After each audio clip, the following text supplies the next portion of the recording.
This is the Myford University podcast, episode 11. We're going to be talking about how to write a white paper today. Hello, colleagues. George Sloan. Welcome back to Myford University podcast. I am your host, and today we're diving into something that sets real thinkers apart from internet noise. How to write a white paper like a PhD. It's a doctor of philosophy without sounding like a PhD. Now, before you hit skip, think this is just for academics? You're wrong. Is it just for corporate marketers? Nope. Hear me out on this one. White papers are one of the most underused tools by smart professionals, business owners, consultants, and creators. Done right, a white paper is how you establish authority, shape strategy, and get taken seriously without pitching, hyping, or overselling. Very good tool for salespeople, by the way. It's where substance wins. So let's get into it. Why a white paper matters, okay? So what is a white paper? It is a persuasive, research-backed document that explains a complex problem, explores possible solutions, and recommends a clear path forward.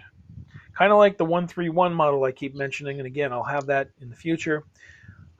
One problem, three possible solutions, and one recommended direction or solution based on the evaluation of what you had. Okay?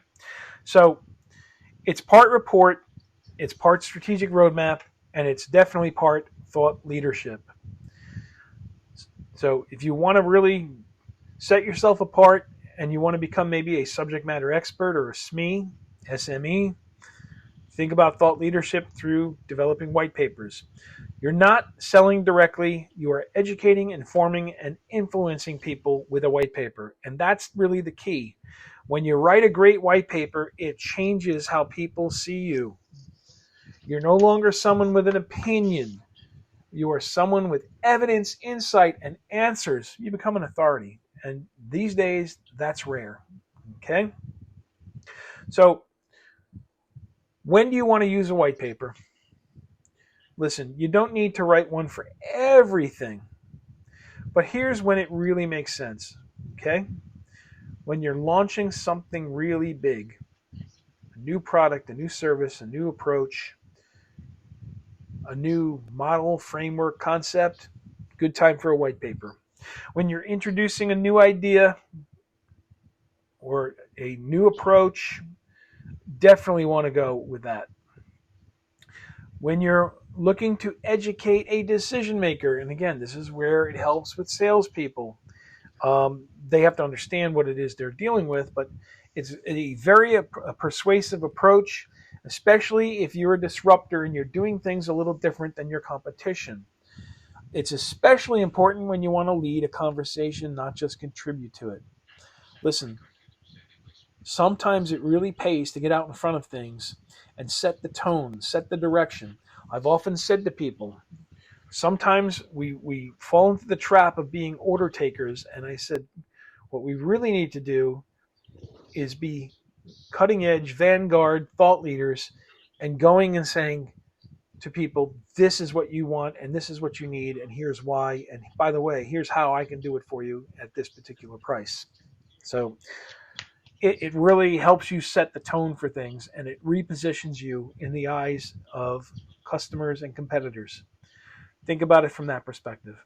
So if you're creating offers, running businesses, or working in B2B, this is a killer tool, and you want to have it in your content arsenal. I mean, there is very few substitutes for this. You're not just putting out a post, you're putting out a thinking asset. You want to think about it from that perspective. So, how do you build a white paper like a PhD, but make it useful? Because here at Myford University, we really don't want to hear just purely academics and intellectual masturbation. What we want to do here is do something that adds some value and gets real results in the real world. You want to use it for powerful outcomes, and make sure that it's doing something that makes sense in the long term. So let's talk structure.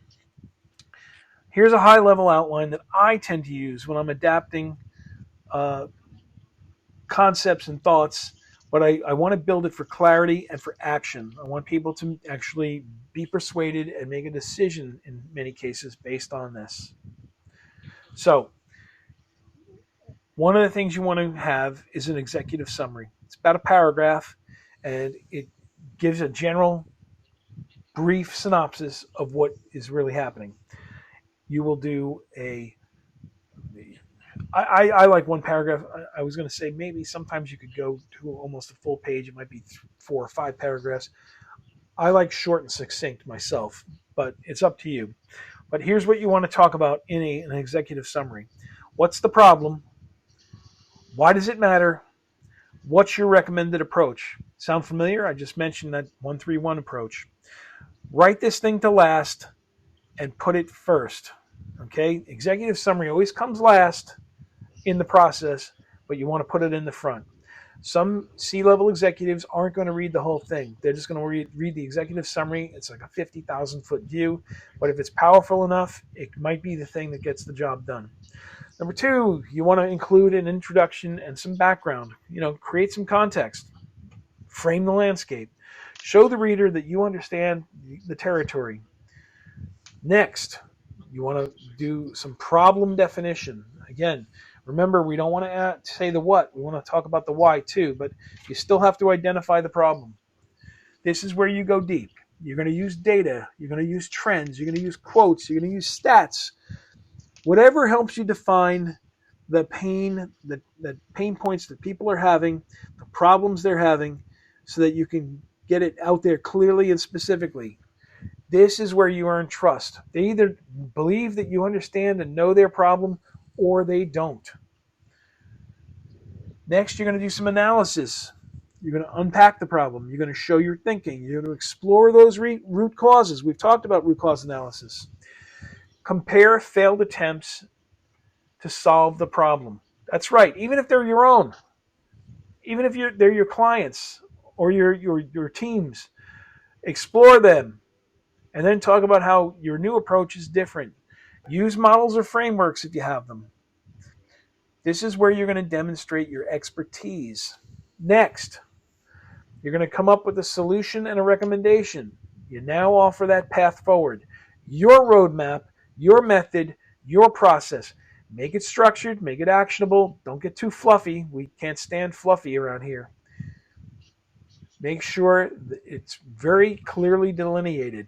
Okay? You want to make sure that people can look at it and know what the plan is, what your approach is going to be.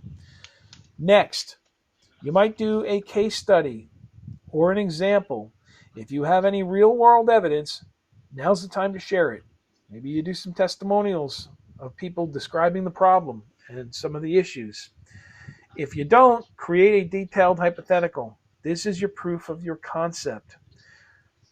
Finally, put together the conclusion where you recap the problem and your proposed solution. Then invite the next step, a conversation, an implementation, or a reflection. Don't forget this. This is key. All of it's for naught if you don't say, hey, this is it. This is what we want to do. Sign on the line that's dotted. Finally, you might have citations where you cite the sources. It's not social media. It's where credibility is living. I will also sometimes put an addendum or an index or an appendix on and include additional information. If I talk about a particular article, I might include the article there, but you don't put it inside the white paper itself. It's there as supporting evidence. Okay? So, how do you think like an MBA without sounding like an MBA? I said MBA, that applies there too. How do you think like a PhD without sounding like a PhD?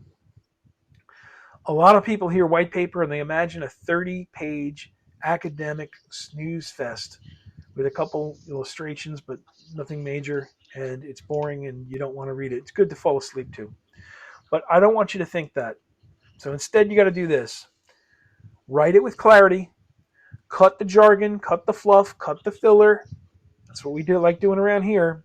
Use very plain language, but a serious tone. Show your evidence. Show your structure.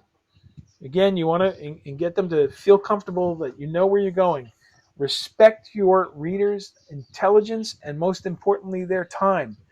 PhDs go deep and sometimes too deep. A good one knows how to explain something clearly without going overboard. Again, make the complex simple. That's your goal. Think rigorously, but speak in plain terms. Don't use a lot of jargon. And if you do use acronyms or jargon, define it. Don't assume, again, we hate that assume, but don't assume that they know what you're talking about. Finally, um, getting to formatting and design. I mean, let's be honest. I mean, presentation really matters, and so do first impressions. And it needs to look it needs to look organized. It needs to look professional, but it needs to look digestible. Again, we don't want to have that boring typewritten 30-page monstrosity. You want to keep it simple. Again, the KISS principle: keep it simple, stupid. Even the smartest paper will be ignored if it looks like a Word document from 2004. Make it easy to read. Use headings, subheadings, white space. Again, no eye charts here. Add some charts, add some tables, add some frameworks. Use branded visuals and design templates if you have to. Export it in a clean, professional PDF. You don't want to have to worry that they're going to open it up in Word, for example, and it's not going to be formatted properly. Lock it in. Put it in a PDF.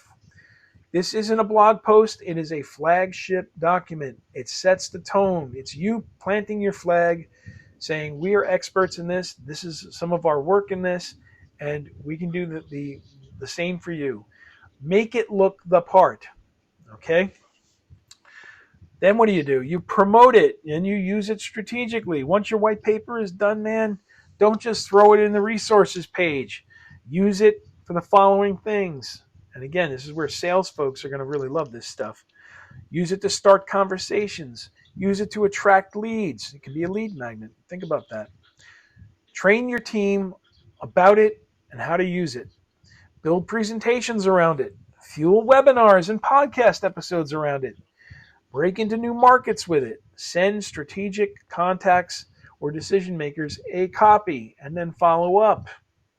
It's a multi-use asset and you need to treat it like one. Finally, white paper versus other content. Okay, it's different.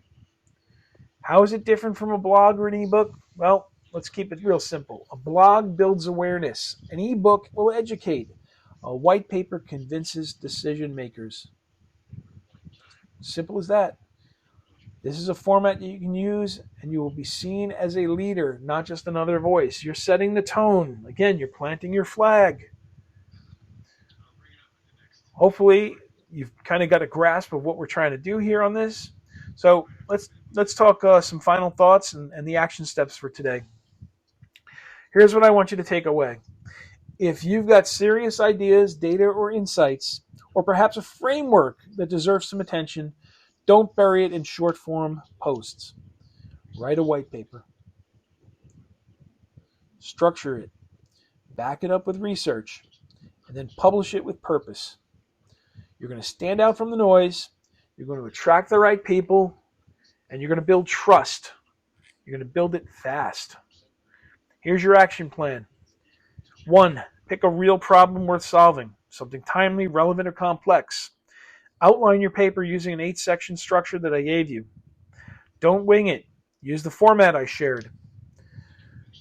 3. Do your research. Write it clearly. Design it like a pro. You don't need 30 pages. 8 to 12 is typically the average. Make it well thought out. Get to the point, but don't skimp either. 4, use it to start meaningful conversations. Send it to people who matter. Don't just post and hope. You don't need to be a PhD to write like one. You just need some discipline, structure, and a message that matters. If you're looking for a new position or you want to transition into a different industry, or if you're doing something very specialized from a business perspective, putting together a white paper isn't necessarily a bad idea.